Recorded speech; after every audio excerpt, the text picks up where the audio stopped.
Yo, is it to go one out there, everybody? This is SpeedBoy14. Now we're doing my top 10 hardest stars in Super Mario 64. I have to warn you that I did not find this game to be very challenging. So if some of these stars do have their easy moments, it means they really do have their easy moments. This is just based off my opinion. I'm going to be doing the top 10 hardest stars in Super Mario 64. So if you guys give me a favor and drop a like on this video, I'd really appreciate that. If you're new to my channel, don't forget to subscribe and click on the bell to be notified every time I make new videos. Without further ado, let's get started. Number 10 on my list has to be Into the Igloo from Snowmans Land. This one's not particularly difficult, because like I said, most of the stars aren't even that difficult to get. So this is going to be a hard one for me to make, since most of the stars aren't even that hard. But this one can be tricky at first. It is a little bit tricky, I have to say. In order to do it, you have to, there's very little room for error, and then you have to jump off one of these guys to get over here, and then you have to hit one of these blocks that has a green shell, and then you have to use the green shell to go over here. Seems simple enough.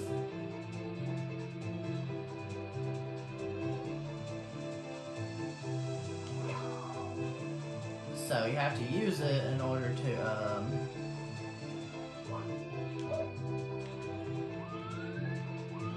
you have to use it to get up here.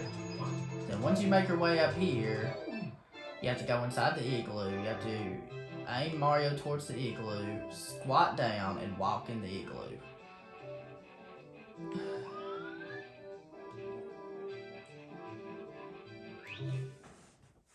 And this is the most confusing part.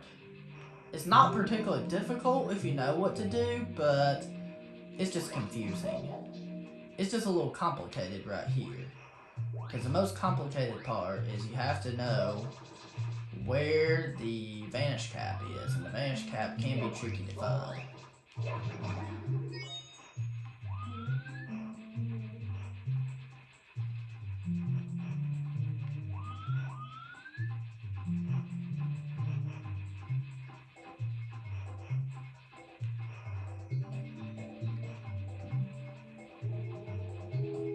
And then once you find the vanish cap, you have to use the Even I don't memorize off the top of my head where the vanish cap is at. I just have to explore in order to find it.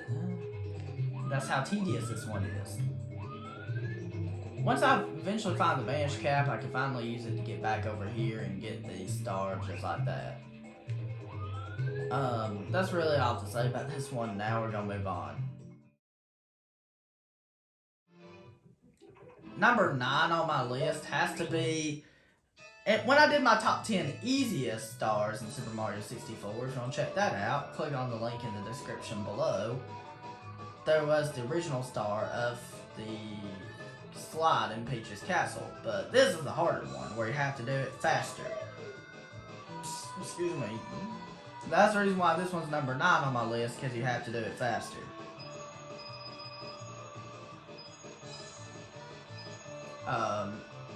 Because you have to be fast in order to get this one. It's not super difficult if you're good at being fast, but it requires timing. That's all I'm going to say. There's not much I can say about it, so now we're going to move on. Number 8 on my list has to be the Manta Ray's Reward from Dire Docks. This is the only one from Dire Docks on this list, because Dire Docks is typically very easy, but this one actually is a little tedious, I have to say. Like, it's not super difficult, but at the same time, you have to go through these rings of the Manta Ray, and that can be a little bit difficult, but not too bad. And it's a little random which way he goes, so that's what's tedious too. And this one's one of the more frustrating stars to get in the game, because it's just annoying. Because Mario swimming controls or not precise enough in order to be able to get this easily. Like, I've spent several minutes trying to get this one before. Like, that's not because it's difficult, mainly because of the Mario swimming controls.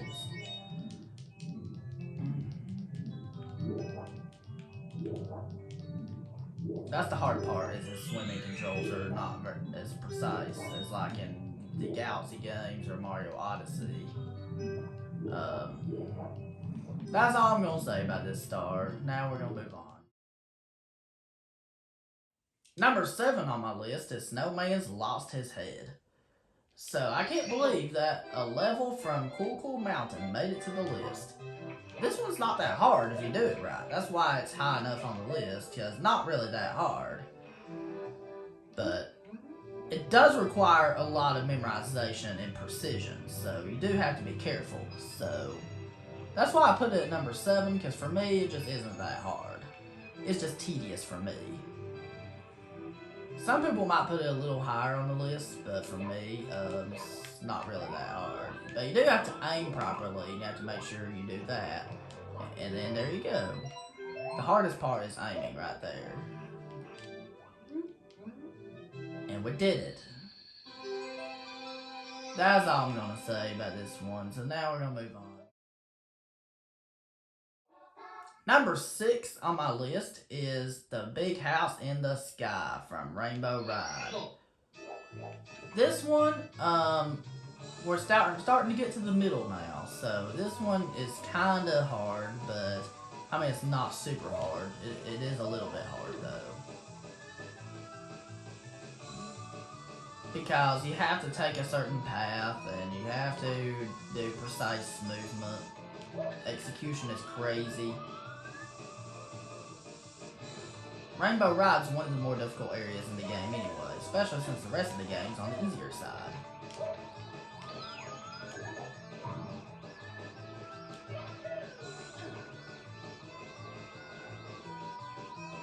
Like, you have to take this path in order to go.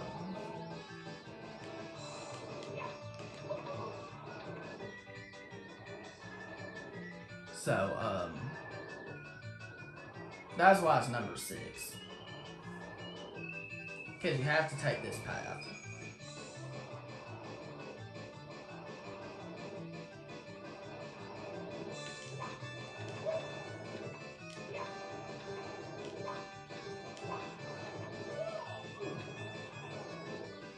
Because this path can be tedious.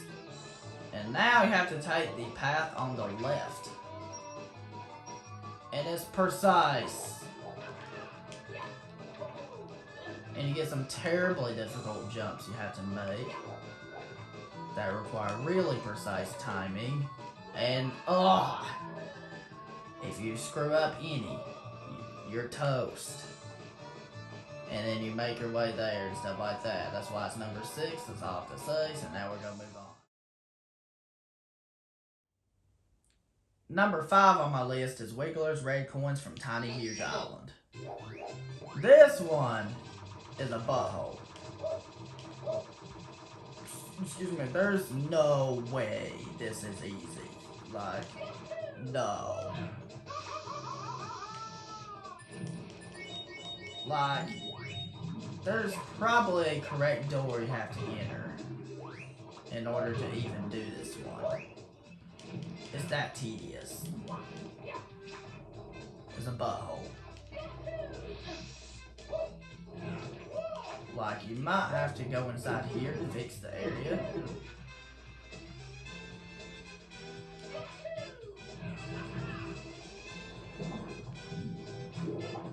And then there's no way you can get around it.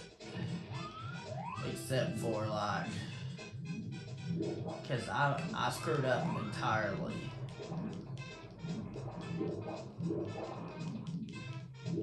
And the only way to restart is to kill yourself on purpose. Like this. Or exit. You could kill yourself on purpose to restart. And in order to do it, you have to go through the right one right here. That's a pretty good reason why it's number 5 on my list.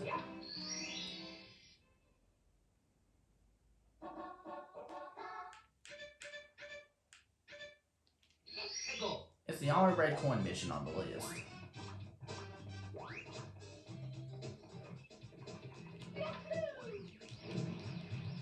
So, and it requires per side, and it's a lot more challenging than most red coin missions in this game. Because if you go this way,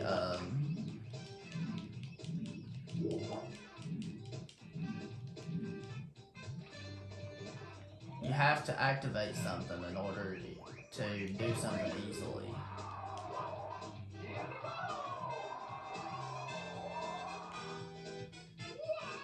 And that's all I have to say. And then you get to an area where you can do red coins. That's all I have to say. Now we're gonna move on.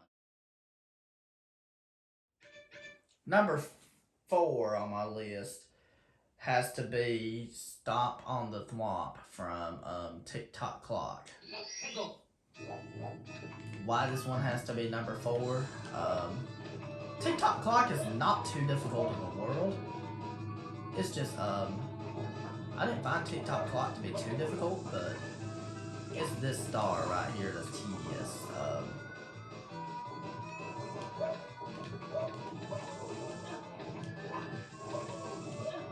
Because you have to be super careful. It's very easy to make a mistake here.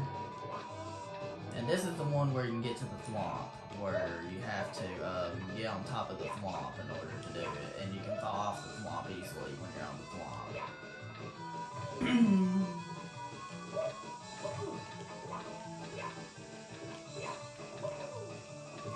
So, you have to be super careful. Because if you're not careful, you can mess up.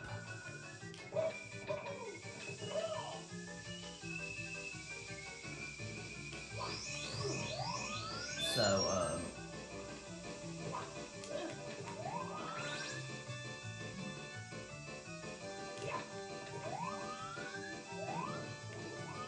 and then you have to,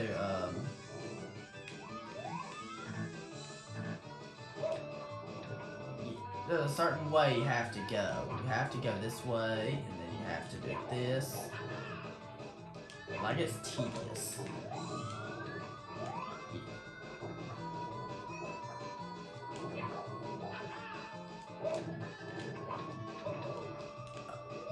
And once you get to the Thwomp, you have to get on top of the Thwomp and you can easily slide off.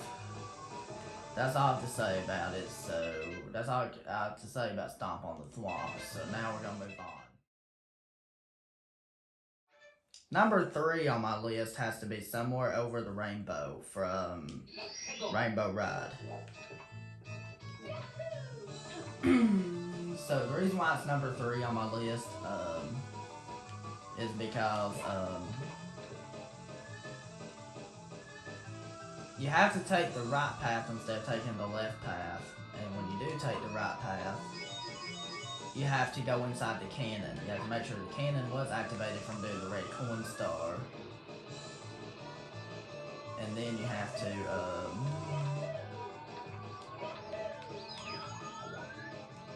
go this way. And it's tedious to even ride this carpet because it takes a lot of time. There's no way to do it faster.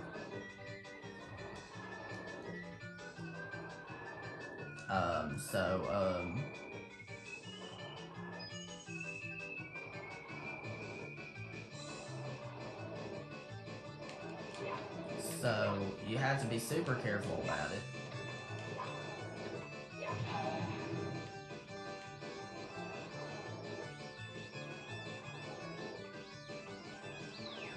And you have to take the right path. And once you take the right path, you have to use it in order to get to,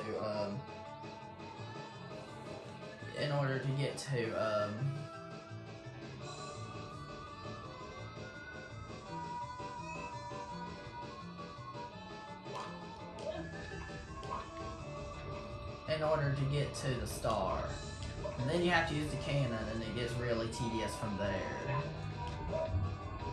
I'm not consistent with it, so that's all I have to say. That's all I have to tell you. Moving on. Alright, we're getting down to the dregs here. Number 2 has to be catching Mips. Because Mips is incredibly fast. He's really hard to catch. Like you have to have perfect timing to catch Mips. Like, he's super difficult to catch. He's a lot harder to catch than the bunny rabbits in Mario Odyssey and in the Super Mario Galaxy games. Like you have to be quick. That's why it's number 2. That's all I have to say about it. Now we're moving on to number 1. And some of you might be surprised, some of you might not. So here we go. Alright, you've guessed it right. Mario Wing Over the Rainbow has to be number 1. To access it, you have to go here, the opposite way of where you would go to get to Rainbow Ride. And then you have to go here, go in here, and then you have to jump in here. This one has to be number 1. I've never, ever completed this one. It might be one of the hardest Mario levels of existence. Because it just might be, because this one is abysmal. You have to collect these 8 red coins. Strategy seems simple, but trust me, it's not.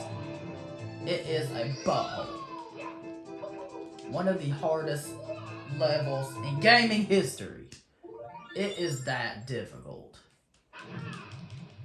I've never even completed it, and I'm an expert gamer and still have never completed that.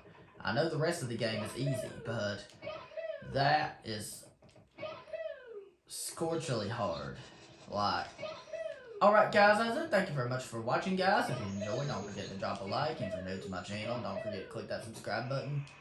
And you click on the bell to be notified every time I make new videos. And let me know down in the comments below, what do you think is the hardest Super Mario 64 star? Also let me know what is your list of the top 10 hardest Super Mario 64 stars and why.